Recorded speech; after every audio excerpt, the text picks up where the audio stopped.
The door slammed shut behind Alex with a finality that echoed through the quiet suburban street in suburban Chicago. His father's voice still rang in his ears. "You're no son of mine if that's who you are." At 18, fresh out of high school, Alex had mustered the courage to come out to his family over dinner, only to watch his world crumble as his parents' faces twisted from confusion to disgust, his siblings averting their eyes in awkward silence. He wandered the streets that night, backpack slung over his shoulder with a few clothes and his phone, the screen lighting up with missed calls from his grandmother. Eleanor, his grandma on his mother's side, had always been the outlier in the family. The one who baked cookies without judgment, who listened to his teenage rants about school crushes without batting an eye. When he finally answered her call, her voice was steady but urgent. "Come to me, Alex. You always have a home here." By morning, Alex was at her cozy bungalow on the outskirts of the city, a place filled with the scent of fresh-baked bread and old photo albums. Eleanor wrapped him in a hug that smelled of lavender soap, her frail arms surprisingly strong. "Your parents are fools," she whispered. "Love is love, and that's all there is to it." For the first time since the blow-up, Alex felt a sliver of hope. But as he settled into the guest room that would become his bedroom, he couldn't shake the sting of rejection. His family, pillars of the local church community, had shamed him publicly in their circles, whispering about saving his soul, while cutting him off financially and emotionally. Life with Eleanor became a quiet routine. She was 78, retired from teaching elementary school, and her days revolved around gardening, reading mystery novels, and volunteering at the community center. Alex enrolled in community college, majoring in social work, driven by a newfound passion to help others facing similar prejudices. He worked part-time at a coffee shop downtown, where he met Jordan, a barista with a warm smile and eyes that sparkled like the lake on a sunny day. Jordan was 20, openly gay, and from a more accepting family in the city. Their first conversation started over a spilled latte, evolving into late-night shifts sharing stories. "My folks threw me a coming-out party," Jordan laughed one evening as they wiped down counters. "Cake and everything. Yours." Alex hesitated, then poured out the tale of his family's betrayal. Jordan's hand on his shoulder was the first touch of kindness from someone his age since the fallout. As weeks turned to months, their friendship deepened into something more. Stolen glances turned to walks along the Chicago River, hands brushing tentatively at first, then intertwining with certainty. Eleanor noticed immediately. "Bring him over for dinner," she insisted one afternoon, her eyes twinkling. When Jordan came, she treated him like family, asking about his dreams of becoming a graphic designer, sharing stories of her own youth in the 1960s when societal norms were even stricter. But shadows lingered. Alex's parents, Mark and Linda, occasionally reached out, not to apologize but to lecture. "We're praying for you," his mother texted once, followed by links to conversion therapy programs. His younger brother, Tim, sneaked visits to Eleanor's house, torn between loyalty to their parents and affection for Alex. "Dad says you're choosing sin," Tim confided during one such visit, his voice cracking. "But I don't get it. You're still my brother." The community whispers grew louder. At church events Alex once attended, his name became a cautionary tale. "The miller's boy went astray," they'd say, fueling his parents' resolve to distance themselves. Eleanor, ever the fighter, confronted her daughter Linda over the phone. "You're throwing away your son because of who he loves? Shame on you." The call ended in tears and slammed receivers, widening the family rift. Alex's relationship with Jordan became his anchor. They shared their first kiss under the stars in Grant Park, a moment of pure joy amid the chaos. But societal pressures crept in. At college, Alex faced subtle discrimination, a professor's offhand comment about traditional families, classmates' stares when he mentioned Jordan. He joined an LGBT support group on campus, finding solace in shared stories, but it only highlighted the broader struggles. Laws debated in Congress, hate crimes in the news, families like his own perpetuating the cycle. One evening, as Alex and Jordan cuddled on Eleanor's porch swing, watching fireflies dance, Alex voiced his fears. What if I never reconcile with them? What if this is it? Jordan squeezed his hand. Then we build our own family, starting with us. Eleanor overheard from the kitchen window, smiling to herself. She had her own secrets, buried deep, waiting for the right moment. As the year progressed, tensions escalated. Alex's father lost his job at the factory, plunging the family into financial strain. They reached out to Eleanor for help, but she refused unless they apologized to Alex. Family supports family, she said firmly. All of it. The refusal sparked arguments, with Linda accusing her mother of enabling immoral behavior. Alex felt guilty, torn between loyalty to Eleanor and the pull of blood ties. In the support group, Alex met others with similar stories, young men disowned, fighting for acceptance. One, Miguel, shared how he sued his parents for emotional distress, sparking debates. Is revenge worth it? Miguel asked. Alex pondered that, unsure. But as he lay awake nights, Jordan's steady breathing beside him, he realized his choices defined him now, not his past. Eleanor's health began to falter subtly. A cough here, fatigue there. She brushed it off, but Alex worried. I'm fine, dear, she'd say, changing the subject to his classes or Jordan's latest design project. Little did he know, she was preparing for what came next, her hidden strength about to change everything. Winter blanketed Chicago in snow, mirroring the chill in Alex's family relations. Eleanor's cough worsened, leading to a doctor's visit that revealed early-stage lung cancer. The diagnosis hit like a blizzard, unexpected, relentless. It's treatable, the oncologist assured, but at 79, Eleanor opted for palliative care over aggressive treatment. I've lived a full life, she told Alex, her voice calm. Now, let's make the most of what's left. Alex's world tilted again. He juggled classes, work, and caregiving, with Jordan stepping in seamlessly. Cooking meals, driving to appointments, holding Alex through tearful nights. She's a fighter, Jordan said. But Alex saw the frailty creeping in. Eleanor's stories flowed more freely now, tales of her youth in a conservative era, hinting at unspoken regrets. I once loved someone society didn't approve of, she confessed one evening, eyes distant. Alex pressed, but she waved it off. Another time, news of Eleanor's illness reached the family. Mark and Linda visited reluctantly, their presence tense. Mom, you need to come live with us? Linda urged, glancing at Alex with disapproval. Eleanor shook her head. I'm happy here with my grandson. The visit ended in arguments, Mark storming out after accusing Alex of influencing her. Tim lingered, hugging Alex fiercely. I miss you, bro. Societal conflicts amplified. That spring, Illinois debated new LGBT rights bills, sparking protests. Alex joined rallies with Jordan and the support group, chanting for equality amid counter-protesters hurling slurs. One evening, a heated debate at the group turned personal. Families like mine hide behind religion, Alex vented. Miguel countered, then exposed them. Used the system. The idea simmered, but Alex focused on Eleanor.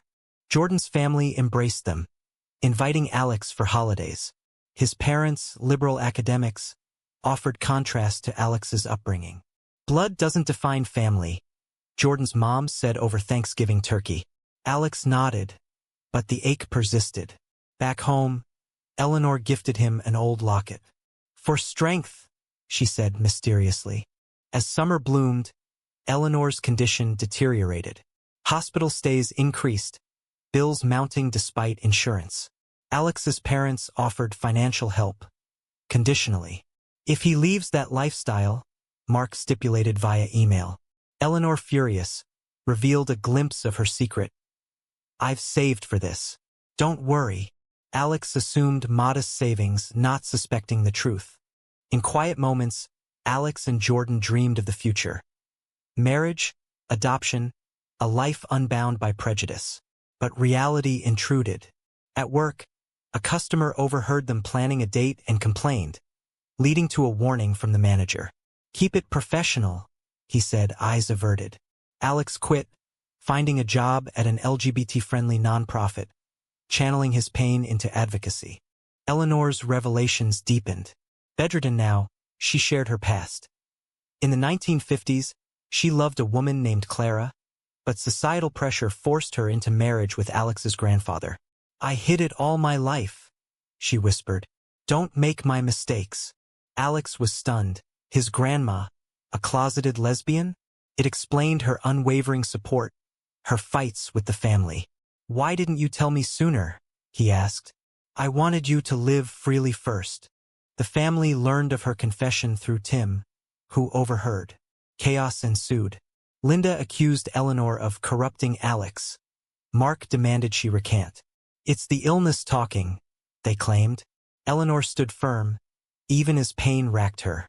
Alex defended her fiercely, but the emotional toll mounted.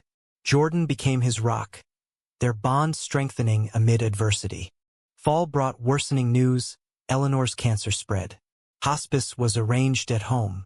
Alex took a leave from school, dedicating himself to her. Late nights, she dictated letters, including one to the family. "Forgive, but never forget the harm you've caused." She also hinted at a safety net for Alex, a lawyer's contact scribbled on paper. Conflicts peaked at a family gathering Eleanor insisted on. Gathered in her living room, accusations flew. "You've enabled his sin," Mark shouted at Eleanor. Alex retorted, "Love isn't sin, hate is." Jordan stood by him, facing glares. Tim broke down, admitting he'd questioned his own sexuality but feared rejection. The room fell silent, the weight of unspoken truths heavy. Eleanor passed peacefully that winter, Alex and Jordan by her side.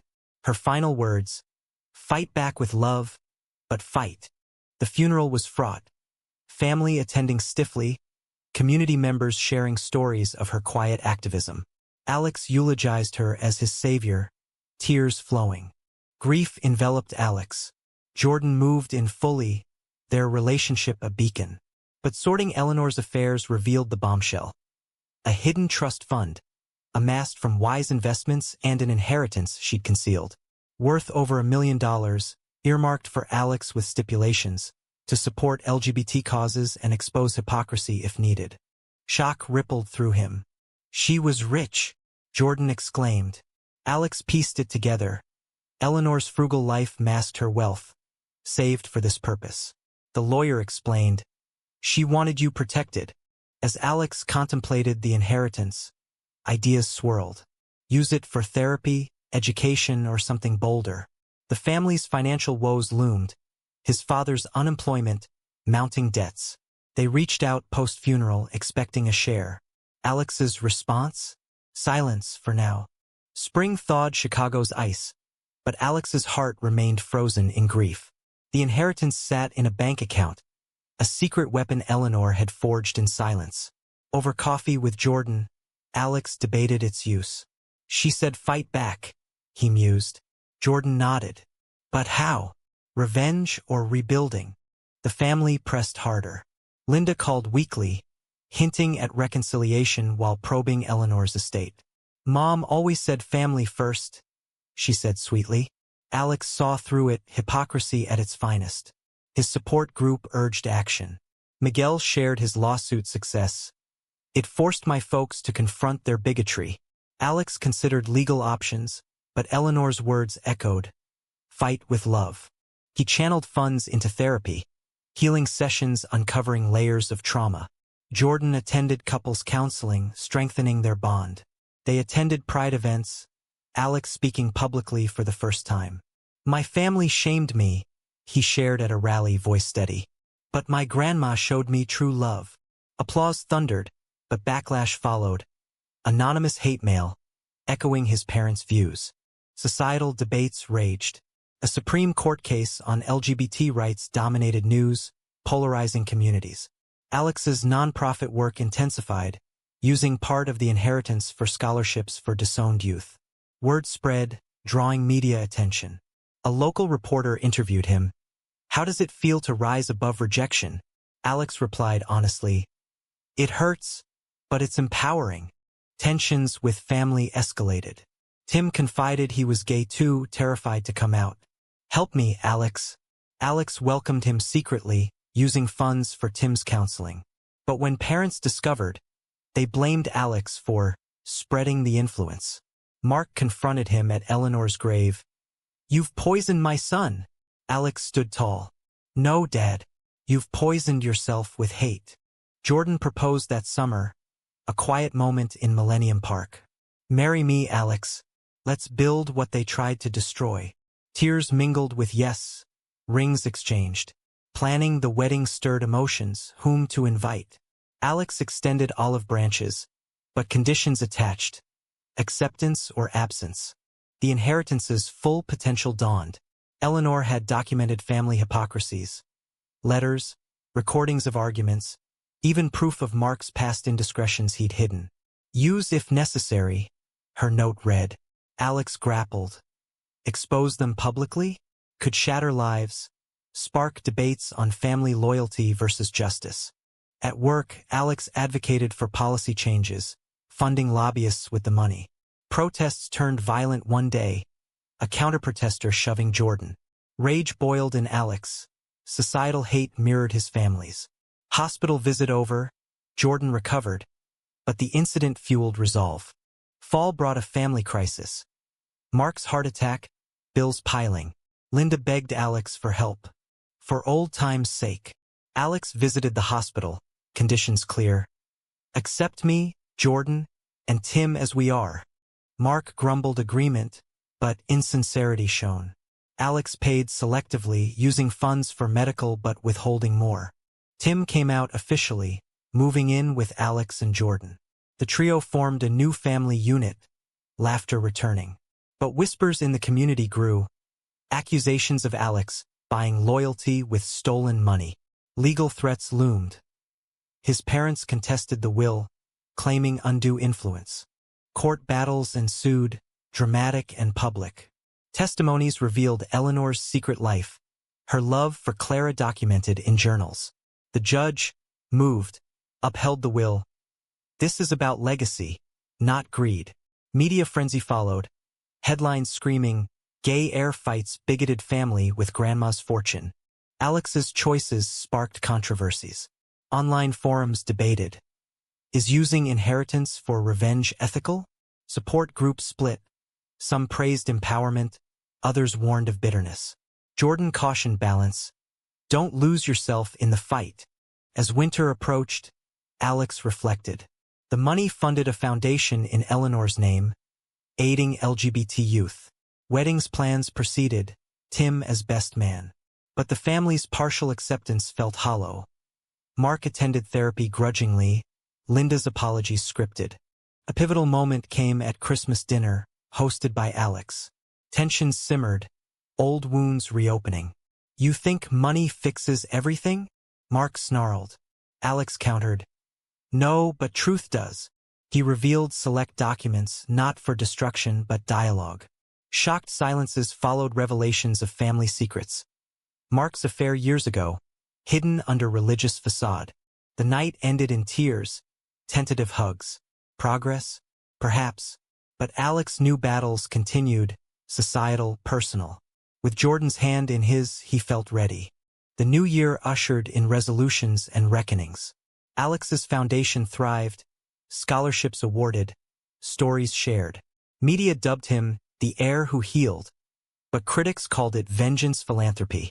Online trolls accused him of exploiting Eleanor's death, fueling debates on inheritance and identity. Family dynamics shifted uneasily.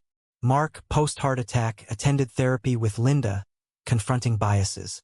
"I was raised that way," he admitted during a session Alex joined. "But seeing Tim, it hurts." Alex nodded, empathy mixing with caution. Tim flourished, dating openly, supported by the brothers' bond. Jordan and Alex's wedding planning hit snags, venue discrimination subtle but real, echoing broader issues. They chose a lakeside spot, inviting all. RSVPs trickled. Support group friends yes, family hesitant.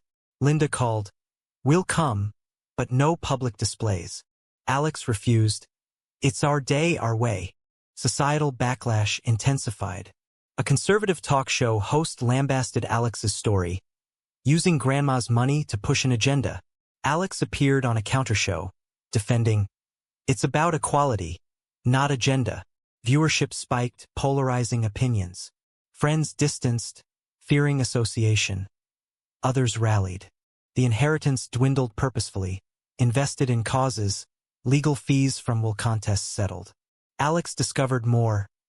Eleanor's investments in LGBT startups, prescient and profitable. He expanded the foundation, hiring staff, including Miguel as director. Personal conflicts arose. Jordan's job transfer offer to New York tempted, but Alex's roots held. "What about us?" Jordan asked. Debates ensued, testing their relationship. "Chicago's home," Alex said. "But home is you," Jordan replied. Compromise, remote work, staying put. Tim's coming out rippled. School friends supported, but extended family shunned. A cousin's wedding excluded them. Not appropriate. Alex funded a pride event instead, turning pain to purpose. High drama unfolded at a family reunion Linda organized for healing. Gathered in their old home, accusations flew. "You've turned Mom's memory into a weapon," Linda cried. Alex presented evidence. Eleanor's will video, her voice clear. "This is for Alex to right wrongs." Silence fell, then apologies. "Genuine this time?" Mark broke. "I was wrong. Forgive me?" Alex pondered forgiveness. "It's earned," he said. The night forged fragile bonds. Tim bridging gaps. Wedding day dawned sunny. Vows exchanged before 100 guests, including family. Mark walked Alex down the aisle, a symbolic gesture. Cheers erupted, but undercurrents lingered. Whispers of forced acceptance. Post-honeymoon, Alex faced a dilemma. A tell-all book offer, exposing family secrets.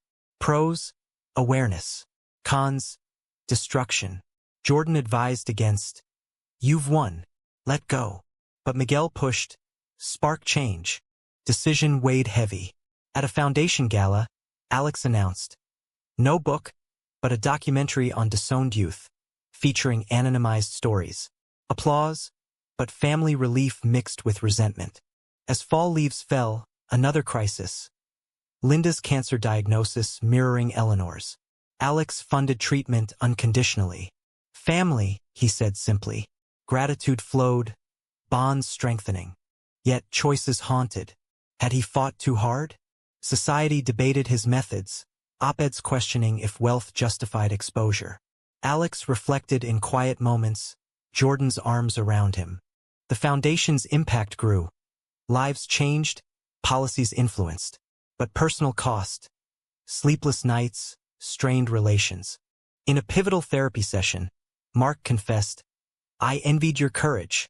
Tears shed. Barriers crumbled. Alex realized, Eleanor's gift wasn't just money. It was permission to choose his path. Years blurred into a tapestry of triumphs and trials. Alex and Jordan's marriage solidified, adopting a child named Ellie after Eleanor. The boy, from a similar background, brought joy and challenges, echoing Alex's past. "We'll give him what I didn't have," Alex vowed. The foundation became a national force, lobbying for anti-discrimination laws. Successes mounted. Bills passed, awareness raised. But opposition persisted. Lawsuits from conservative groups, claiming indoctrination. Alex testified in Congress. "This is about human rights, not politics." Cheers and jeers followed. Family evolved. Mark and Linda, post-recovery, volunteered at the foundation, atonement in action. Tim married his partner, Alex as best man. Reunions became genuine, laughter replacing tension. Yet, undercurrents of past shame lingered, sparking occasional debates. Societal shifts mirrored personal ones. Marriage equality solidified, but trans rights battles raged. Alex's story inspired memoirs, films, controversial, praised for rawness. Critics argued he profited from pain. Supporters hailed empowerment. A major conflict arose. A family secret leaked. Anonymously, but Alex suspected spite. Mark's old affair publicized. straining relations anew. "Did you do this?" Mark accused. Alex denied, but doubt seeded. Investigations revealed a disgruntled relative, but damage done. Reconciliation tested. Therapy resumed. Truths unearthed. "We all have secrets," Alex said. "Forgiveness means moving forward." Bonds mended, stronger. Jordan's career soared. Designs featured in magazines. Their home buzzed with life. Ellie's laughter, friends' visits. But Alex pondered Eleanor's legacy. Had he honored it? At a milestone event, Foundation's 10th anniversary, Alex spoke. "From shame to strength, thanks to one woman's love." Standing ovation, but inside questions swirled. As life settled, Alex wrote a private journal reflecting choices. The money, now a tool for good, had fought back, not with vengeance but justice. In quiet evenings, watching Ellie play, Alex and Jordan discussed, "Was it worth it?" Jordan smiled. "Look around." "Yes." Yet, the story's end posed a lingering query, inviting reflection on the blurred lines of family, forgiveness, and fight. Is it morally right for someone to use a secret inheritance to publicly challenge and expose their family's hypocrisy regarding sexual orientation, even if it leads to broader societal awareness and change?